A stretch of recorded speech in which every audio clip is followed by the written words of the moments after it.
તાપી જિલ્લાના ડોલવણ મામલતદાર કચેરીમાં ફરજ બજાવતા નાયબ મામલતદાર પ્રાતેશકુમાર નારાયણભાઈ કટારા ₹25,000ની લાંચ લેતા એસીબીના છટકામાં રંગે હાથ ઝડપાઈ ગયા છે. આ કાર્યવાહીથી સરકારી તંત્રમાં ખળભળાટ મચી ગયો છે. તાપી જિલ્લામાં ભ્રષ્ટાચાર વિરુદ્ધની કાર્યવાહી દરમિયાન એન્ટી કરપ્શન બ્યુરો એસીબીને મહત્વપૂર્ણ સફળતા મળી છે. ડોલવણ મામલતદાર કચેરીમાં ફરજ બજાવતા નાયબ મામલતદાર પાર્થેશકુમાર નારાયણભાઈ કટારા લાંચ લેતા રંગે હાથ ઝડપાઈ ગયા છે. મળતી માહિતી મુજબ અરજદાર પાસેથી સરકારી કામકાજ માટે ₹25,000ની લાંચની માંગણી કરવામાં આવી હતી. આ અંગે અરજદારે એસીબીનો સંપર્ક કરી ફરિયાદ નોંધાવી હતી. ફરિયાદની ચકાસણી બાદ એસીબીની ટીમે સમગ્ર મામલે છટકું ગોઠવ્યું હતું.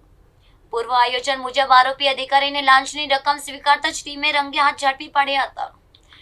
કાર્યવાહી દરમિયાન એસીબીના અધિકારીઓએ જરૂરી પુરાવા પણ એકત્રિત કર્યા હતા. ઘટનાના પગલે સરકારી તંત્રમાં ભારે ચર્ચા જાગી છે. લાંચ લેતા ઝડપાયેલા અધિકારી સામે ભ્રષ્ટાચાર નિવારણ અધિનિયમ હેઠળ ગુનો નોંધવાની કાર્યવાહી હાથ ધરવામાં આવી છે. એસીબી દ્વારા આરોપીની વધુ પૂછપરછ કરી અન્ય કોઈ સંડોવણી છે કે નહીં તેની પણ તપાસ કરવામાં આવી રહી છે. આવી કાર્યવાહી કરી રહી હોવાનું અધિકારીઓએ જણાવ્યું છે કે એસીબી દ્વારા આરોપીની વધુ પૂછપરછ કરી અન્ય કોઈ સંડોવણી છે કે નહીં તેની પણ તપાસ કરવામાં આવી રહી છે.